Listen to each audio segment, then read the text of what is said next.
All right, what is up, my friends? Welcome to the All Will Be One set review. We are the Borg. You will be assimilated. Resistance is futile. That's what's up. All Will Be One, the new set coming out, of course, soon-ish. I don't know when it comes out, but we're going to do a complete set review here. We do every single card. For those who don't know, we do constructed, we do limited, all put into nice sections. It'll all go up on YouTube, so look for those, of course, on YouTube. If you're watching on YouTube, like, comment, subscribe, let me know your thoughts. And I'm going to have an award for each section as well. We do our best in show. We do our Bombin Common. That's Bombin Common, not Bomb Uncommon. And then we do our Sleeper card and our Trap card, which is really, really cool. And we're going to do all the colors. We do all the cards. And, of course, I'm pumped for this. One of my favorite piece of content that I do. I want to remind you about a few things coming up, though. We got 10 new brews. God, that's scary.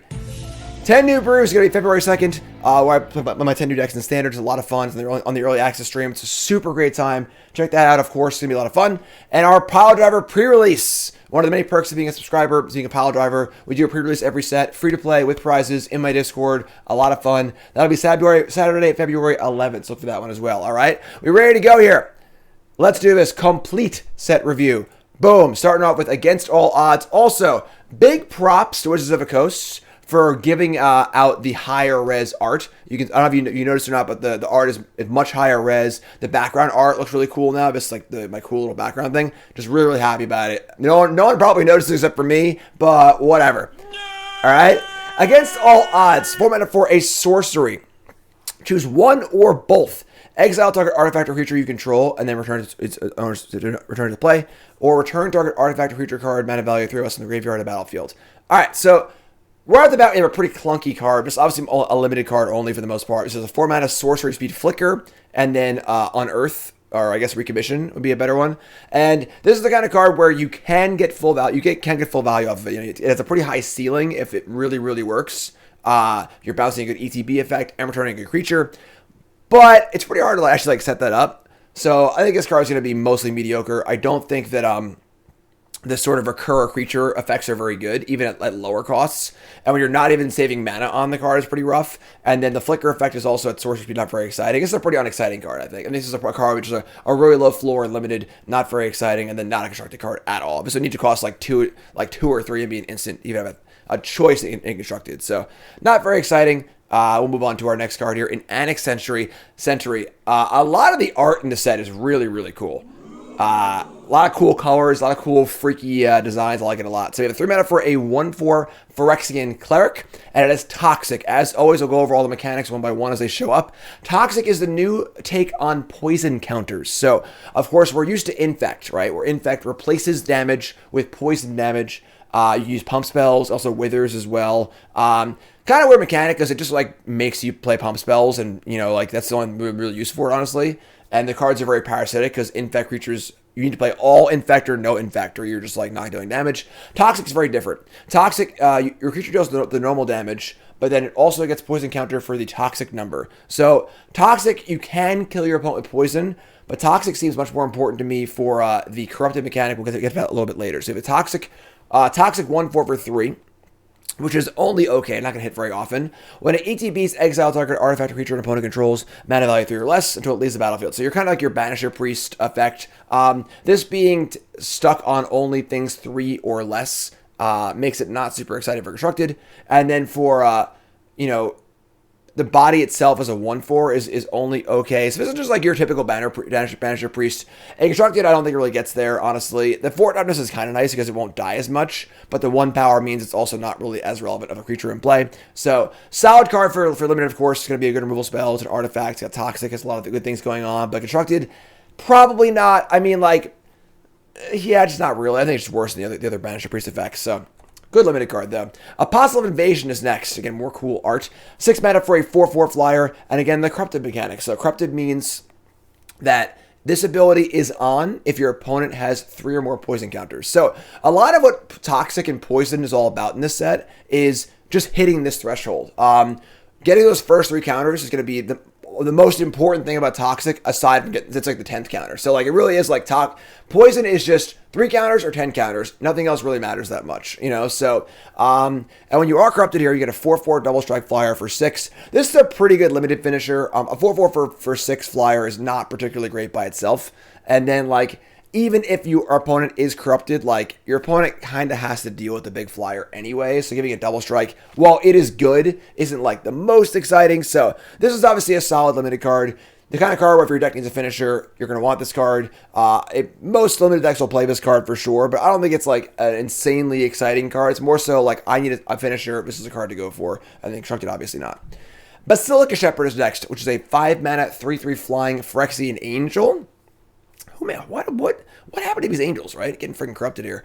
We got a 3/3 flyer. When it ETBs, make 2 might tokens. So what's a might token? That's another new mechanic here. A might token is a 1/1 colorless artifact creature.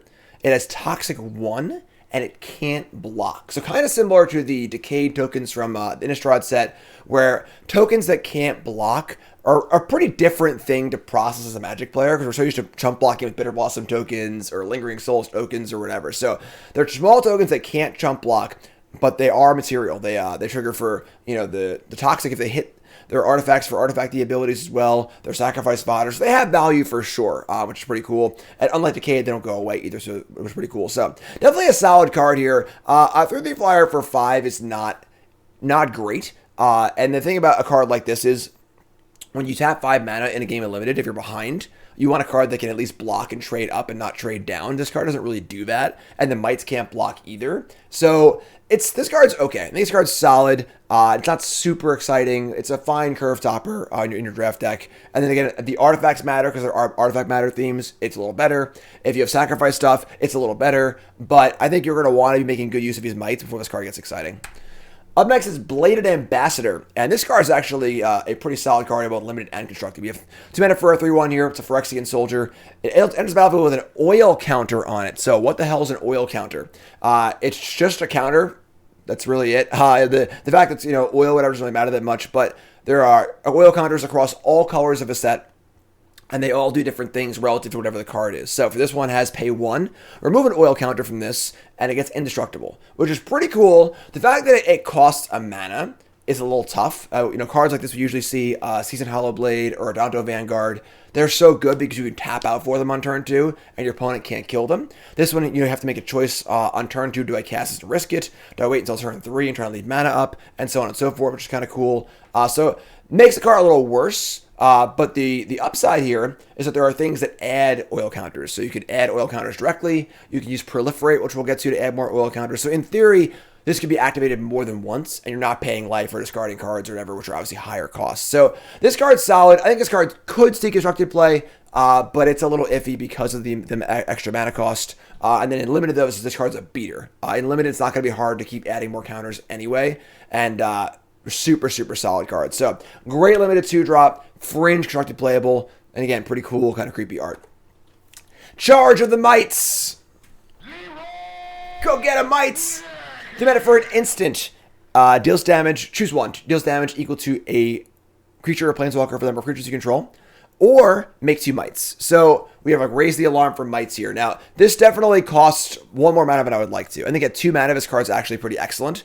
Raise the alarm is a reasonably playable card. And then this Kabir takedown effect of all my creatures get together and deal damage is not great, but fine. But it does work well on a modal card like this, where it's not always going to be good. But if the card can do something else, that makes it pretty solid. As it stands, 3 mana here, this card is not playable in Constructed. I think at 2 mana, this card had a chance in Constructed, but at 3 mana, no. And then in Limited, this is an okay removal spell. And again, a card that gets better based on the context of your deck. If you're going really wide, this card's pretty sweet. If you're not, it's less exciting. If you have artifact synergies, same idea. So kind of a cool limited card. Probably not a particularly great limited card, just a fine limited card. Somewhat deck dependent. Kind of sad it costs 3 and not 2 for Constructed, but what are you going to do? Complete Devotion. Our first award goes to our Bombin Common. Complete Devotion. They spell complete wrong. Don't they have editors there at Wizards of the Coast? 2 mana for an instant. This is your typical trick. 2 mana, instant, +2/+2, right? However, there's a little bit of extra text on there. It's pretty important. If that creature has Toxic, draw a card. All right, drawing cards, it's pretty good. I don't know if I have to explain this to you or not, but so 2 mana, +2/+2, draw a card is a phenomenal combat trick. Just a 2-for-1 baked in right there, and really, really good. The question, of course, is, will you have toxic creatures? And there are a lot of toxic creatures in the format. This is obviously like a card that's going to be deck contextual. If I only have one toxic creature in my deck, it's not that good. Not that good at all. But if you have, 5, 6, 7, and you can reliably draw a card off this card is excellent. It's also a fun limited card too, just from like context of gameplay, where if your opponent attacks you with a toxic creature and a non-toxic creature, you might be more inclined to block the non-toxic and not get hit by this trick, but then your opponent's not blocking your toxic creature, which is good too. So I think this card's super sweet. Excellent limited common. These are the cards you look for in limited, the ones that want to get you up on value, and this can easily be a 2-for-1 for 2 mana, which is great. Super solid limited card. Moving on to our next card here, the creepiest art perhaps in the entire set, in Crawling Chorus. 1 mana for a 1/1 Phyrexian Horror, toxic 1. Whenever it dies, make a might. So this is kind of a take on your, what are they all called? Haunted Witness, whatever. Your typical 1/1 for 1 that dies to make a 1/1. And a might is worse than a flyer, or whatever. But Toxic 1 on a 1-drop is good because remember, the real point of Toxic is trying to get to Corrupted. So those first 3 counters are really important. Play this card on the play, and you're probably going to get at least 1, maybe 2 Toxic counters off of it right off the bat, which is great. So this is a good enabler for Corrupted. Yeah, Doom Traveler, you get the idea. And again, the Might token is not as good, but good sacrifice fodder. Going to be good in a lot of spots that most Doom Traveler cards are good. But I think it's going to be extra good and limited because of a toxic effect. Fringe, playable, and constructed. We have seen Doom Traveler in constructed before. Hopefully it does see play because, again, the art is really creepy and cool. Duelist of Deep Faith. There's a lot of solid commons in this set. I'm not going to lie. 2 mana for a 2/2 toxic 1. As long as it's your turn, it is first strike. This is just a great bread and butter limited card. Great aggressive card. Very hard to block early. So once again, getting those first 3 toxic counters is going to be very important. This card does that very well. First strike is obviously great on offense. On defense, it's a bear. Just fine. So super solid limited 2-drop. Really good. Killing that poor mirror. So that's really not cool. Look how they massacred my boy. Just little cute little mirror. We all like mirrors, right? There's no one in chat that doesn't like mirrors. Because chat mirrors are freaking great. So great draft common. Very good. Ooh, mommy. We're gonna go for our best in show here in Elesh Norn, Mother of Machines. I'm trying not make the mistake I made with Sheoldred in the last set. I didn't call it my trap card, but I did call it out as a bust in my love hates, unfortunately. But Elesh Norn is just very powerful here. So 5 mana for a 4/7 Vigilance. So the body is freaking huge. A 4/7 for 5 is like, you wouldn't play it just on that rate. But as far as what you're getting for cost, like as a huge creature, it's very hard to kill once you're using actual kill spells. And Vigilance, of course, means it can attack and block for a lot, which is great. It has some thick toughness. But what you're paying for is the abilities, right? So this is the Panharmonicon Torpor Orb. Similar to Sheoldred, where it helps you and hurts your opponent. So if permanent ETBs under your opponent's control... if a permanent ETB is under your control and would trigger an ability, it triggers again. And that's any permanent, not just creatures, which is a big deal. So, 2 mana artifact that draws a card, comes into play now, it draws 2. Reflector Mage bounces 2 things, etc. This is a very powerful effect. The problem is, it's often stapled to a card like Panharmonicon, which is a 4 mana artifact that does nothing. So, you're tapping on turn 4 to not affect the board. This thing affects the board really well. It's huge. It blocks really well, which is awesome. Then, it also makes it so your opponent's permanents don't trigger ETB effects. I think that's all permanents, including artifacts, enchantments, every kind of permanent, which is the kind of thing where you might not think it's a big deal until you actually see it in play, and then you realize, oh crap, my corpse prayer doesn't work. Oh crap, my blood thing doesn't make a blood. Oh crap, my etc.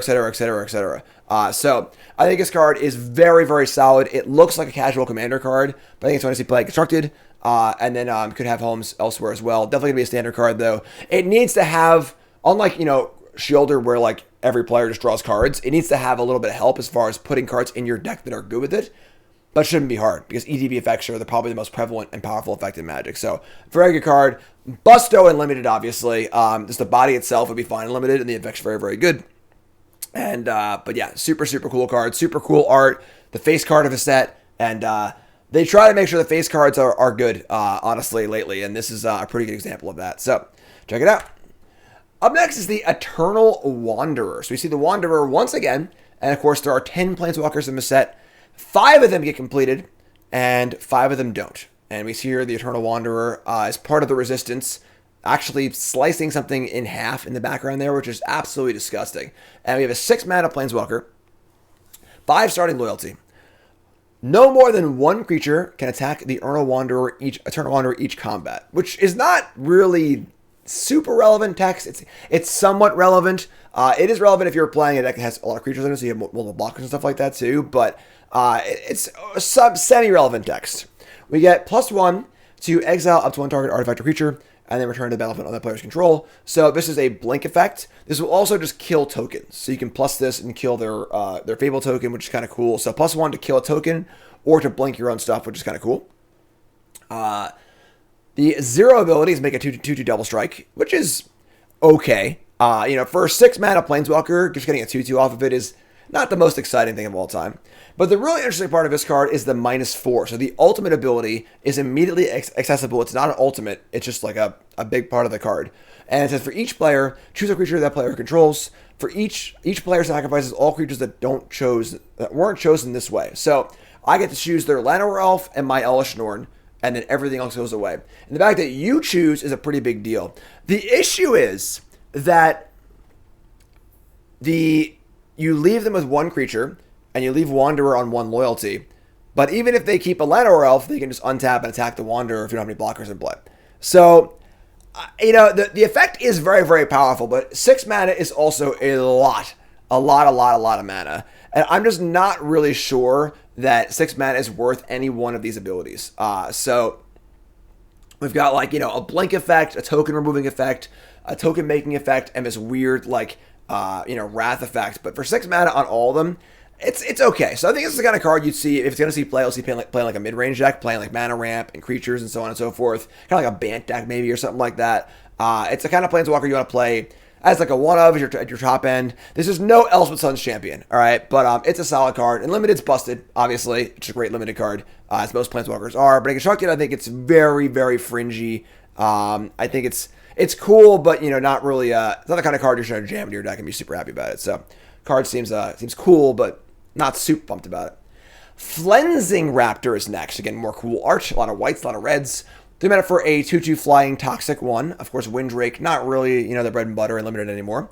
Whenever ETBs, another creature you control with toxic is +1/+1 against flying on turn. So pretty cool actually, because it gives you that jump to push some damage through, and again, that jump to give your toxic creature flying, give a might flying, get in for 1, get that counter on there. Try and get that 3rd counter. So this is a reasonable limited card. Obviously a lot better if you're playing more toxic stuff. If you're not, it's pretty unexciting. But if you're toxicking and trying to corrupt and stuff like that, it's a fine limited card. They kind of fillery, but it's fun. Gold Warden's Helm. So of course we have the new mechanic here for Meriden.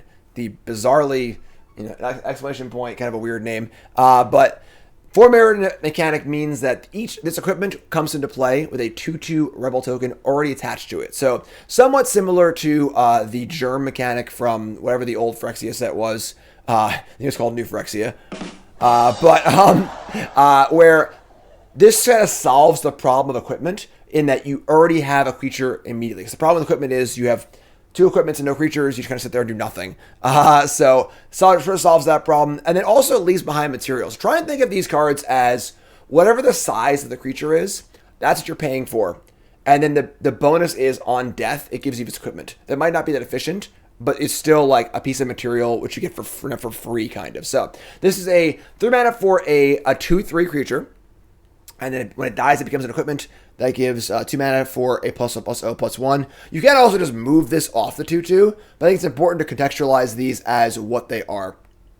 This card is somewhat unexciting, but I think it's very important to note that these cards are going to be a lot better than they look.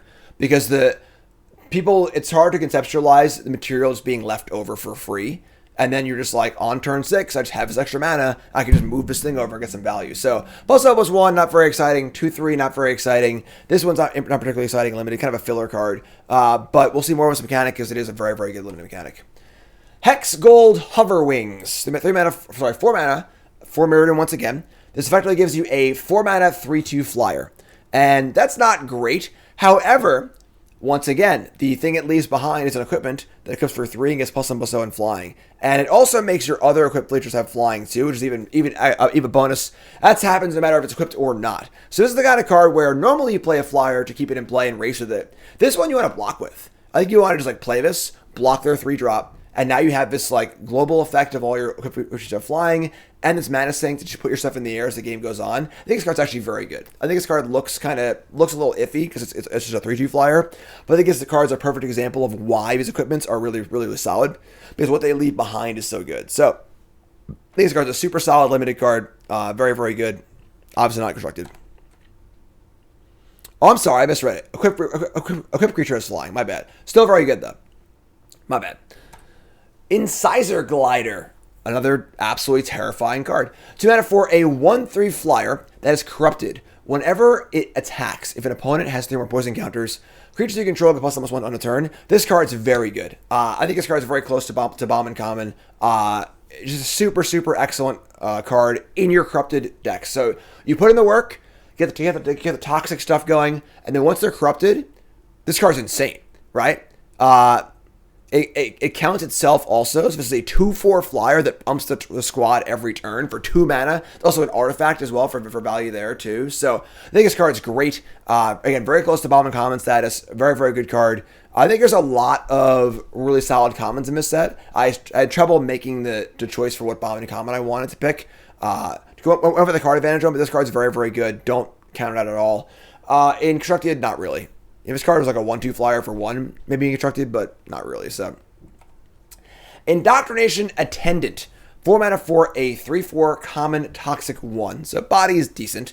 When it ETBs, you may return another permanent card you control to its owner's hand. If you do, make a might. So kind of a weird card where bouncing your own stuff is not always a good thing, obviously, because you want to keep your things in play. If you are going to be bouncing an ATB effect, that is good. And then realistically, the body here. A 3/4 toxic 1 for 4 is not good. It's filler level, but it's passable. It's okay. And then if you're bouncing, some good ETB effects, that's pretty cool too. So kind of a filler common, honestly. It could maybe do some cool stuff, but mostly just filler common and limited. Infested Flesh Cutter. 2 mana for a equipment. This is not a 4 mirrored equipment. So this is a regular equipment. Equip creature gets +2/+0. Whenever it attacks, make a might, and equips for 3. It's a little clunky. I think at 2 mana to play, 2 mana to equip, this card's like excellent. But kind of card where like it's better in sealed. If it's kind of like card, it's kind of slow. It does make a pretty good advantage. It is a powerful effect. I think if it also costs 3 and equip for 2, that'd be a little better as well, because that 3 mana equip cost is really high. There is a common in red that reduces equip cost, which could be a cool thing with this. So it's a powerful card, just very clunky, unfortunately. So cool card. If your deck's slow, if you need a mana sink, you need a way to push through, this you can definitely do that, but it is clunky. Be warned. Jawbone Duelist. We have 2 mana for a 1/1 double strike with toxic 1. This might have been the first card in the file, honestly. It's like, well, let's see. What can we do with cards that are kind of already there and then make them from a set? Oh, let's add Tox to a double striker. Perfect, right? So definitely a reasonable card, as always. You've seen this 1/1 double strike for 2 many times, many different ways, and it's obviously very solid. It's effectively a better 2/1. Has like half first strike or whatever. But Toxic here is great because, of course, this Toxics twice, which is really good. So very good. Also very good with equipment as well. Good pump spells. So just a very solid card for your draft decks. Probably not in constructed, but double strike makes crazy things happen. Honestly, could maybe, but yeah, definitely a solid, very solid 2-drop. Kemba Ka Enduring. No awards. 2 mana for a 2/2 legendary cat cleric. Whenever it or a cat ETBs, attach up to 1 target equipment you control to that creature. So Hammer Time, Pioneer, Historic, maybe pretty cool. It's a lord for creatures that are equipped. I think you can spend 5 mana to make a cat token. This card is just good, obviously. The equipment. I feel like equipment matters cards tend to be kind of a meme because they keep trying to make the mechanic work over and over again. It just never does in constructed. But of course, the synergy with Colossus Hammer is pretty big. Even by itself, there are a few good equipments, and then trying to get rid of the equipment cost is pretty reasonable as well. And then the lording for equipped creatures is like, okay.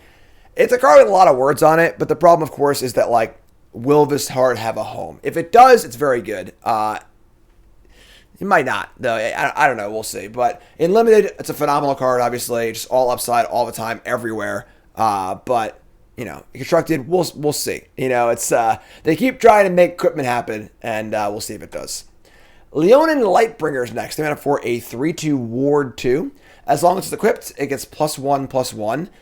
This is a solid card if you're playing a good number of equipment, especially equipment that boosts toughness, right? So there's like a +0/+2 equipment in the uncommon section, which we'll see a little bit later in the color section. That card seems insane on this because the ward matters if you can get the toughness up too. But mostly, a card that could be okay in your deck to a filler card if you're playing a lot of equipment. You'll know if this deck's good in your draft deck. Basically, as simple as that. God, these cards are freaking creepy. Mandible, Justicator?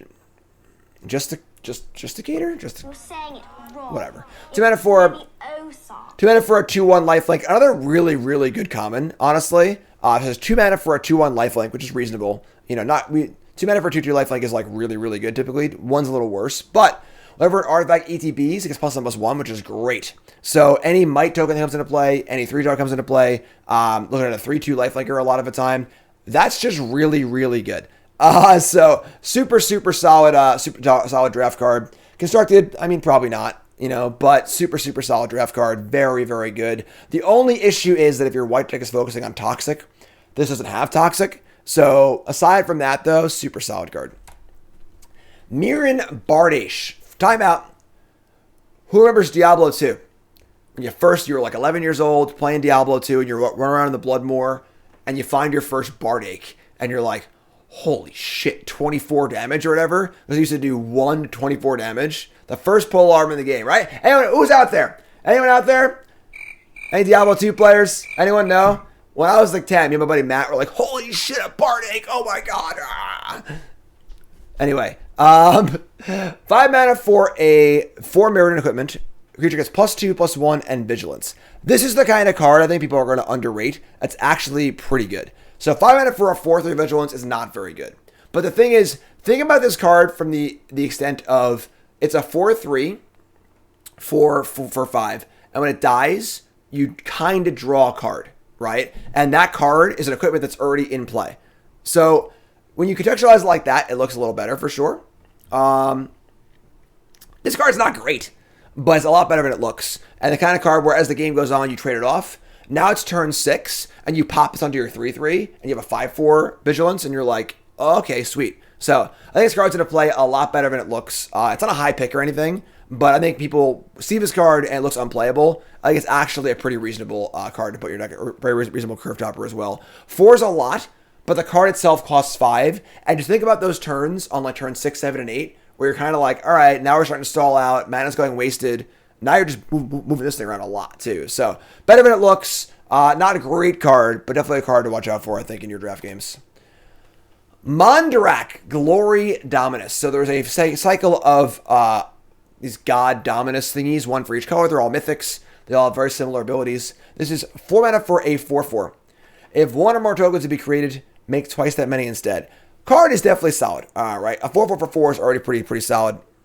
We've seen that effect before on an enchantment, Anointed Procession, and that card was playable just as an enchantment. As a 4/4, it's better because it's a 4/4, but it's worse because you can kill it. But as the ability, 1 Phyrexian White, sacrifice 2 other artifacts or creatures, and put an indestructible counter on Mondrak Glory Dominus. That's a pretty steep cost. You need to have mana, 4 life, or 2 life, or whatever, and then sacrifice 2 things to make this thing alive, and you can still exile it or bounce it or whatever, too. So I think this card could definitely have a home in Constructed. I think that if it is a token deck, this card does that pretty well. Obviously plays well with Fable and plays well with Wedding Announcement, which are both pretty good as well. Could make treasures, clues, and so on and so forth. So card's solid. I just wonder if it has a home. Honestly, that's my big concern. Mites are pretty cool as well. So definitely a bomb and limited, just making double mites and just being a 4/4 for 4 is super solid. But yeah, cool card. I think this card is a little overrated. I think people see these cards and they're just like, oh my god. But like, I think the effect it's fine. It's easier to kill than it looks. But solid card. Good Fable, and That's all you need, right? To be good Fable the Mirror Breaker, so you're good to go. And then limited, obviously, it's a slam dunk bomb. It's obviously very, very good. Noran's Wellspring. 2 mana for a artifact. Whenever a creature you control dies, scry 1 and put an oil counter on the Wellspring. Pay 1, remove 2 oil counters from this, draw a card. This is the kind of card that, like, looks pretty cool. Because you're like, oh, cool, sweet draw engine. Stuff's going to die anyway. But may I remind you about Weatherlight Completed from a few sets ago. Similar idea, right? It's a 2 mana card. Does not affect the board. And when things die, you gain a little bit of value. And then later on, you might gain a lot of value. But the thing is that, like, when are you going to play this? On turn 2 and not play a 2-drop? Are you going to play it on turn 4 when you think things have already died? It's just, like, so hard to, like, slot this card in, you know? And, like, you need to draw at least 2 cards off of it before it even is reasonable, right? Because 2 mana to draw 2 is, like, fine. It's good, you know, but, like, not, you know. So you got to spend... It's actually 4 mana too, right? Because you guys got to activate it too. So think about a 4 mana draw 2, 5 mana draw 3. Those aren't even that good. So I think this card's overcosted by at least 1. I think if this costs 1 white, you could play it on turn 1 and then do all your creature stuff and token stuff. It would be a lot better. But as it stands, I think it's like probably just a little too awkward. It's a kind of card where people don't conceptualize getting it in play. They just think about if it's already in play, what's it do? And that's a mistake, I think, in card evaluation. In limited, it's fine. In limited, I think you just play this on turn 2, and like, you know, if your deck is kind of slow or makes a lot of mites, whatever, it's reasonable. But constructed, it's not that good. Orthodoxy Enforcer, Phyrexian Cleric, 4 mana for a 2/4 Vigilance. As long as you have 2 or more artifacts, it's a 4/4. This card will be good in your draft deck if you are playing on artifacts. I know it's not exactly rocket science, but a 4/4 Vigilance for 4 is pretty solid. It's really all there's to say. It's not a card you're slam dunking or anything like that. You know, just the kind of card where, like, if your deck meets the requirements, you'll play this card a lot of the time, but it's not a card you pick highly at all. Just a fine limited card. Ossification. No awards. It's a pretty good card. So you have 2 mana for enchantment. It's an orb that goes on a basic land you control. And when it ETBs, exile a creature planeswalker an opponent controls until it leaves the battlefield.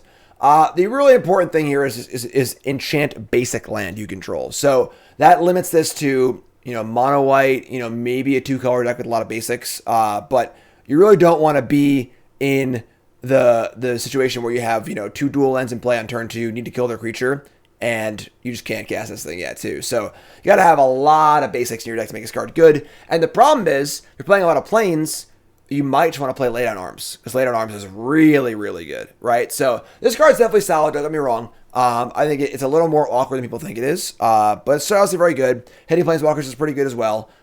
It's a solid card. It's definitely a solid card. Mostly play constructed for sure. You know, it's also it's important to note it's basic land, not planes, so you can't put it on dual lands, things like that. Older formats are kind of rough, so you can play both. Sure, I mean you can do that, yes, but the thing is, this card is not exactly super exciting in that regard, that if you're already just playing it on top of something else. So card's fine. We'll see Fringe play in standard, I think. Obviously a great limited card, just super insane removal spell. Very hard to remove, but yeah, I think this card's a little overblown and constructed, but will be good. Phyrexian Vindicator. It's a trap. I mean, who saw that one coming, right? It's just like, it's just predictable as hell at this point. But white, the semi-mirrored version of Phyrexian Obliterator. We have a 5/5 flying Phyrexian Horror. And if damage will be dealt to Phyrexian Vindicator, prevent the damage. When it's prevented, deals that much damage to any other target. So, it's got a lot of the problems that Phyrexian Obliterator have, which is, there are numerous, where it's the kind of card where if your opponent can't remove it effectively, it's typically red and green decks, you know, decks that are interested in creature combat or direct damage burn spells, it's hell. It's very, very hard to get through. However, unlike Phyrexian Obliterator, where you attack your 4/4 into it and lose everything you have, this just like Shining Shoals damage once. So it does have flying, which means that it's a little better, you know, as far as blocking goes than its acting.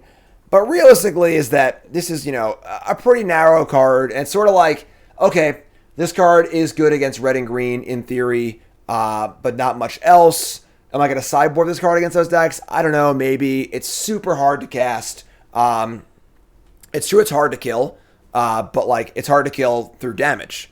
So if your opponent plays a Go for the Throat or a, you know, a bounce spell or whatever, you know, it just doesn't do anything at all. So like Phyrexia and Obliterator, it's just super polarized, where it's going to be very good sometimes and very bad a lot of the time. And when it's good, I don't even think it's that good, honestly, too. So I think it's hard to trap. I think it's just kind of eh. If you can cast it in limited, go nuts, you know. But aside from that, I think it's just pretty unexciting. It's just not a very good card. Sorry, folks. Planar Disruption is next. 2 mana for an enchantment aura. And look at this. The power creep is here. They have a warrant for your arrest. You're going to jail. Pacifism is no longer a thing. Enchant artifact, creature, or planeswalker. Enchanted permanent can't attack or block, and its activators can't be activated. So we have the best arrest you've ever seen. It's an arrest for 2. They can also have planeswalkers and artifacts. This card's pretty good. I got a hot take, folks. I think this card is actually just better than Ossification. Like, this card's good. This card's good, honestly. You know, no land requirements, hits everything. It doesn't actually hit everything because if the creature has a static ability, it won't stop it. For example, Shieldred. But can't attack, can't block, not activate ability, stops planeswalkers, stops artifacts. Not saying this card will see play, but there are aura decks in various formats. You're playing Saram and stuff like that. Could be a good kill spell there. My Azorius Auras deck that I went undefeated at the New Commander Championship with. Thank you.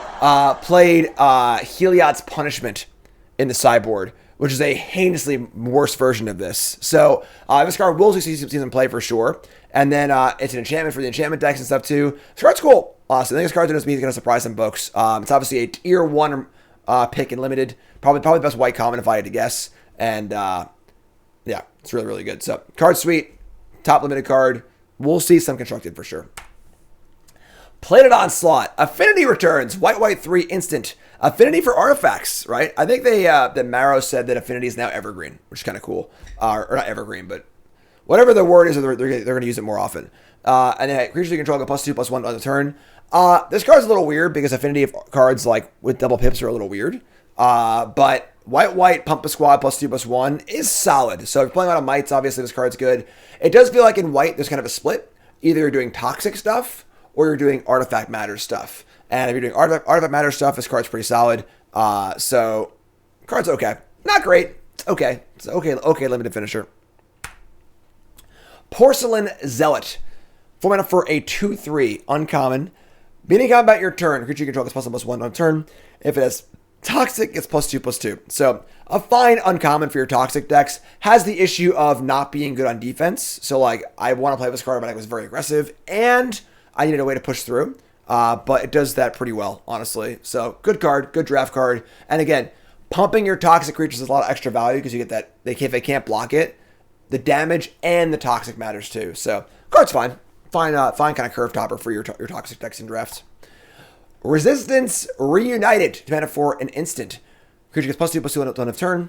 And then equip creatures you control gain indestructible ton of turns. This card's actually pretty sweet, I think, if you're playing a lot of 4 Mirrodin cards. Because you can pump your non-4 Mirrodin creature. And then your other ones get indestructible. So a good chance for a 2-for-1 in combat, which is pretty cool. A little weird that it's sized exactly the same as the other common trick, which is also +2/+2, which I don't like. I think variety and pump spells makes better gameplay. Pretty solid trick here if you are playing a lot of 4 Mirrodin cards. If you're not, this card's pretty mediocre. But if your deck has a decent chance to set up for the 2-for-1 blowout, yeah, it's fun. Sinnoh Dancer, all mana for a 1/1 tapper, is 4 mana to tap. Unless they're corrupted, then it's 1 mana to tap. And 1 mana for a tapper that taps for 1 is phenomenal. It's super, super solid. Of course, you got to get there first. So this is kind of the kind of card where like it's pretty bad until you've hit your goal. If your deck is very good at hitting your goal and it's a way to push through, this card's fine. But I think that I'd be a little worried that the floor here is too low. So I think this card's like fringy for your corrupted decks. If you've already corrupted your opponent, you probably are in the spot where you're doing pretty well anyway. So this is a card that's really bad when you're in trouble and then good when you're already winning. So don't like that much either. I think this is a pretty fringy card, honestly. If the corrupt thing works, great. If you're playing a deck that can do that, great. But otherwise, not super exciting. Skriliv. Deflector Might. Mother of Runes is looking really weird these days. 1 mana for a 1/1 legendary artifact creature. Important to note it's a legend, so for Mox Amber and Mox Amber formats. It's also an artifact for artifact stuff. Toxic 1, can't block like all mites, but it has the ability Phyrexian mana, tap, choose a color. Another creature you control gains Toxic 1 and Hexproof from a color until that color at end of turn, and can't be blocked by creatures of that color until the end of turn. So it's important that this is not protection. So this will not save you from an Anger of the Gods. This will not save you from probably other stuff I can't think of. But Hexproof, I think can't be blocked by, which is close. I think this card's a little overrated. People are very, very high on this card. I think it's reasonable. But the fact that it can't protect itself, obviously, and the fact that it costs 2 life in activation, assuming you're using your mana for good things, that's a lot. You know, say you spend 4 life on this over the course of a game, like that's not nothing, you know, for sure. And it's pretty easy to kill, both as an artifact and a creature. It's a 1/1. I'm also not sure exactly what deck would like want this card. So I think this card, it's definitely fine. It's gonna see play for sure, probably in various formats, because you're looking at it as an artifact. You know, it's a legend, has a lot of good things going for it type wise, which is kind of cool. I think the card's definitely solid. It's funny, I actually just redid my cube, and I was considering adding this card, and I decided not to, but maybe I should actually just add it to try it, see how it goes. But yeah, definitely, a cool card, a card that needs to find a home, and if it does, it's reasonable, but pretty solid, definitely good and limited as well. It's also important to note that this thing cannot win a combat. So if I have a 3/3, and you block with your 3/3, this thing can't save it like Mother of Runes could. It's only hexproof and can't be blocked. So it can push damage through, but it can't win a combat. And that's a large part of what makes Mother of Runes and Giver of Runes so good as well. So I think people are a little too high on this card. I think it is definitely fine, but I think that it is a little overrated. And then in Limited, it's still great, obviously. It's a good free card, Limited for sure. It's honestly actually a little worse in Limited because the blocking portion is so important. But it's hard to, turn down a card like this limited, when you're taking all commons and crap like that too. So, card's cool. I like it. I'm very interested to see how it plays. This is a very, very bizarre card. But remember, this is not Mother of Runes. The ability is quite different. Quite different. Skyre's whatever Hive. We got a sleeper card here, folks. Now, this is kind of a weird one. So what we have here is Bitter Blossom for Mites. 2 mana for an enchantment. Beginning of your upkeep, you lose life, and then make a Mite token. And then has corrupted all toxic creatures you control have lifelink. This card is pretty sweet for a lot of the reasons that Bitter Blossom is sweet. Not that Bitter Blossom is particularly broken anymore. I mean, the card was banned in Modern for a long time. It is a very, very good card. Not as good anymore because of power creep, but still a powerful effect. And the fact this makes artifacts, I think, is important too. Because if you have any sort of like artifact synergy, you're trying to get a critical mass of artifacts, you have things that trigger on artifacts ETBing. This card does this over and over and over and over again, which is really cool, as well as being just a source of creatures, source of damage, source of toxic. And then when the lifelink turns on, that's pretty sweet too. So I think this card's cool. I'm not exactly sure where it would see play, but it is pretty sweet. It's got some cool things going on. It's a very unique effect, and I like it. In Limited, this card's freaking phenomenal, obviously, because Bitter Blossom's great in Limited, obviously, and then also the lifelinks and matter really, really well in Limited too. So great Limited card, a card I'm very excited to try Instructed and see how it goes. But I don't know, we'll see. It's an enchantment. It makes artifacts, kind of cool. It's worse than Wedding Announcement. Yeah, I mean a lot of cards are, but that's not, it's a different card than Wedding Announcement, I think for sure. So moving on to Swooping Lookout, and this is a card cut from the Ornithopter cloth. 1 mana for a 1/2 flying vigilance. How cheap can I put enough keywords on a creature to make it playable, right? A 1/2 flying vigilance for 1 by itself is not very good, but you throw an equipment on there, a cranial plating, whatever, it starts to look a little better for sure. Will there be a deck that wants this card? I mean, probably not. Similar to Ornithopter, like most time you don't want to play Ornithopter in your deck, but it's kind of a cool card to exist. They made it an uncommon, which is kind of interesting, honestly. So it's an artifact, it's a Phyrexian, it's got flying. It's an interesting card. It's the kind of card where you kind of look at it and you're like, huh, what am I going to do with that? But if there is something cool to do, then awesome. And then Squire in Shambles. What's F's in chat for Squire, please? Aww. Poor Squire. Just tried his best. Just getting totally outclassed at every single turn. So, Swooping Lookout. I think you need a good reason to put this card in your deck, but I think it does enough stats where like maybe you'd want it, but it's not It's not super great. Vanish into Eternity. Spoiler alert. 3 mana for an instant. Exile target non-land permanent. And if you want to target a creature, it costs 6. This is a very clunky limited removal spell. 3 mana for a disenchant, 6 mana for removal for a teal creature. It's pretty mopey, but if you're desperate to kill something, sure, I guess. Sure. Veil of Assimilation. 2 mana for an artifact under ETBs or another artifact ETBs. Creature you control gets +1/+1 against Vigilance on end of turn. Not really great. You know, like, this card would be good with the Bitter Blossom for sure. It's triggered every turn, which is kind of what I was talking about with artifact stuff, but it doesn't really do enough, I don't think. It gets Vigilance and +1/+1, which is okay. For making mites often, this will put some pumps here and there, and Vigilance is kind of nice when you're racing, but I don't think you're getting enough for your mana here. It's kind of like your typical, build around 2 mana uncommon. This doesn't really do enough, I don't think. White Sun's Twilight. It ain't no Martial Coup, that's for sure. White, X for a sorcerer. You gain X life, make X mites, and if X is 5 or more, destroy all other creatures. The problem with this is that, again, mites can't block, which is kind of awkward. Martial Coup is a pretty powerful card, just like the white 5 Wrath and make 5 tokens. 5's a lot for a Wrath, though, and the mites gotta matter. I guess Toxic does help the mites matter, too, because it's like a 2-turn clock post-Wrath. But I think it's a little too clunky. Card's fine. Obviously an absolute slam dunk bomb in limited. This is probably one of the best rares in the set, limited. But constructed, I don't think it's really there, but it could be. Honestly, it's a cool card. Zealot's Conviction. 1 mana for an Aura Flash. Creature gets +1/+1. If you're corrupted, creature gets +1/+1 on first strike, which makes it a phenomenal trick. So this is like basically your draft card for the all-in corrupted deck and toxic deck in limited. Not a card you take highly. This is the kind of card that rewards you for being in that deck because you get it like last pick, and it like makes your deck as a one maybe, which is kind of cool. So fine draft card, but take this card late. Do not take this card early, and only play it if it really, really drives your deck. That's it for white. So recap: our best in show is Mommy here, Elesh Norn, Mother of Machines. Our sleeper card is the Hive, Skitter Blossom or whatever. Our trap card is Phyrexia Vindicator. And our Bombin Common is Complete Devotion. That's white, folks. We got tons more to do, but you two folks love you. Like, comment, subscribe. Let me know your thoughts in the comments. Let me know how wrong I am. And we'll see you in blue. Let's go.